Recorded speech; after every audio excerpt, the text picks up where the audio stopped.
Okay, let's take a look at how we can model one of the other props in this video. So the camera. So I'm going to start with a simple polygon cube over here. And let's just move it up. And let's also simply scale it. Let's scale it till about the exact, almost the same length. And the height as well. So right around there. Doesn't have to be, but I'm just kind of, since I have that in the background over there, I'm just using that reference. Otherwise you would normally have some image as a reference. So with this, I can do this multiple ways. So the way I'm going to do it is by simply splitting some polygons at first. So let's go to Edit Mesh and let's do our Insert Edge Loop tool. And I'm going to start splitting some geometry over here. And also some geometry right here. Some geometry right here. Maybe a little piece right here.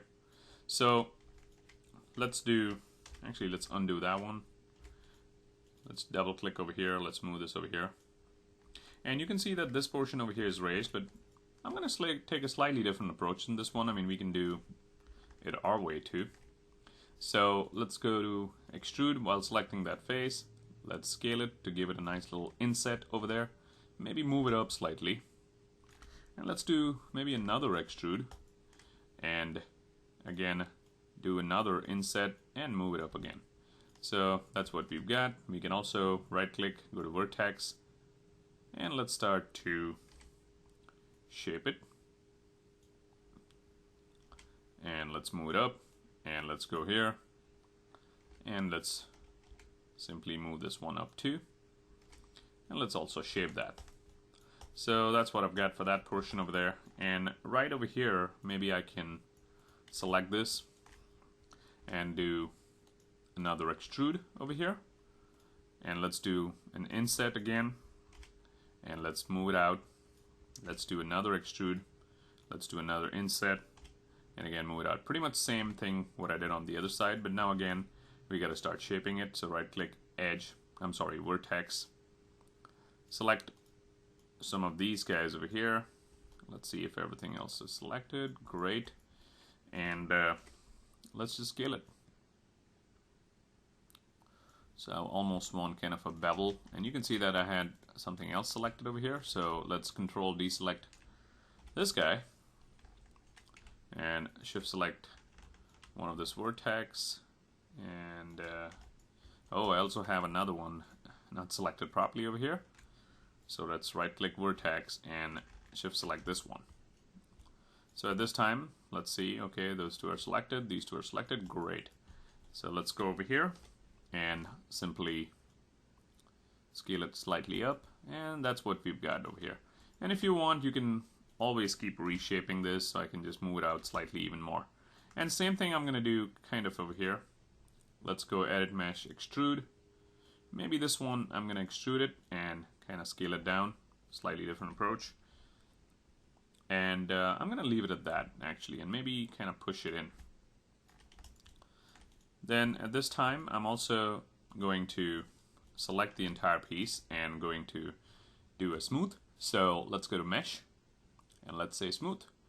And normally the smooth is on exponential. So if you reset it, it's on exponentially right here. I'm going to do a linear smoothing. And the parameters for the linear smoothing are right here. And you can also restrict the roundness if you want to. So if I can just do this. So you can see if this is way too round right there, I can restrict that. So I can just take it to like maybe a 0.05. And let's say if I do this, you can see it's slightly different. So let's say if I'm just going to use that right now.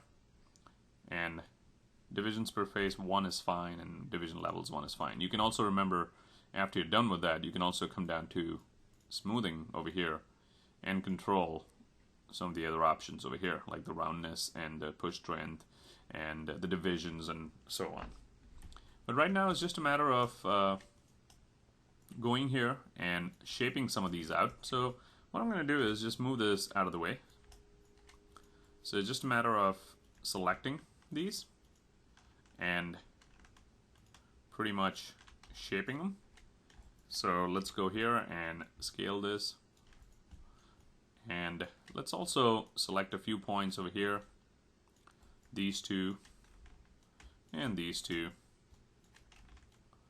and these, and same thing right here. And we can always deselect something else that we've selected. And here's a cool thing about Maya too. I mean, I'm on this scale tool, but I'm still using it as a selection tool as well to select the vertices.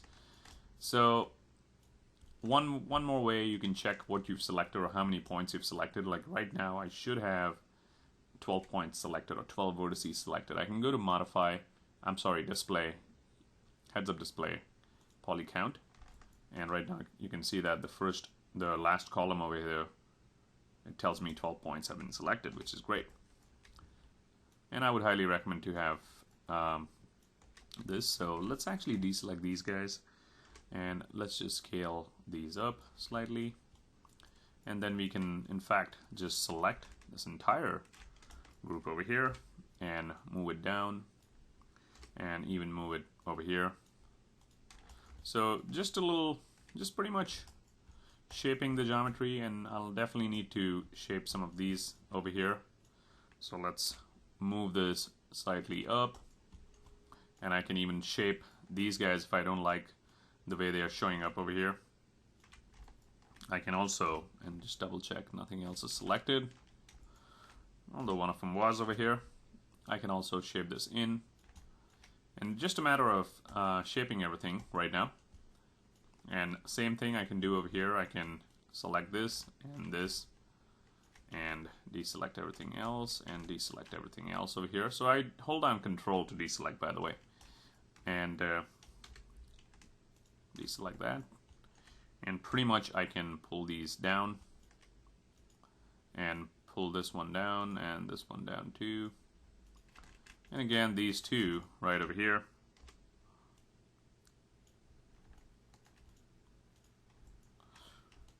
There you go. So kind of getting there, and just a matter of pushing and pulling a lot. I mean, this little area over here, you can see it's coming out a little more. It's just a matter again of pushing and pulling some of the faces slightly in. So I can even do more cuts if I want to, but I can even push this guy in and do another cut to pull it out if I want to. So let's say create a simple slender at this point, and I'm just going to move it here and simply going to scale it down and also rotate it, and let's rotate it like -90 right over here. And we can also select some of these edges and delete them. Then we can just select this face and say Edit Mesh, Extrude it, and then G again to extrude it right over here. And then pretty much you can see that this is really a separate piece still. It's not exactly merged, but we can just come down over here, and this is a little more clean over here, and I can just push this in, and then pretty much I can, after pushing this in, select this, shift select this model right here and say Mesh Boolean Union, and then you can clean it up too. You can delete some of the edges that are not looking right, so I can just delete this one, and then I can pretty much have this vertex over here going to this vertex over here, so I can just merge those two. So in fact what I'll do is, in this case, I'll just delete it, because I'll do a new cut all the way, interactive split tool, right from here to here, and hit enter. So I'll start doing some more cuts this way. Like for example, this is really close, so I can just select these two vertices, and I'm watching over here, only two vertices are selected, and I'll just do a merge. Same thing over here, so I'll just start cleaning up my model that way. But there's our camera right there. And similarly, you can start modeling some of the other elements, like there's a video camera in the scene. So again, you can start with a simple box, and you can subdivide it, and this front piece, again, you can do a simple cylinder and a boolean. And this piece, again, is separate, probably separate in the original model, but you can also do two cuts, two rows over there, or two columns over there with an interactive split tool or with the insert edge loop tool, and simply extrude them out, and you can see they're nicely beveled after that. So there you go, there's our camera model, and hopefully you guys can create the other elements similar to the way we created the camera, like the video camera like I showed you. You can create exactly how I did this.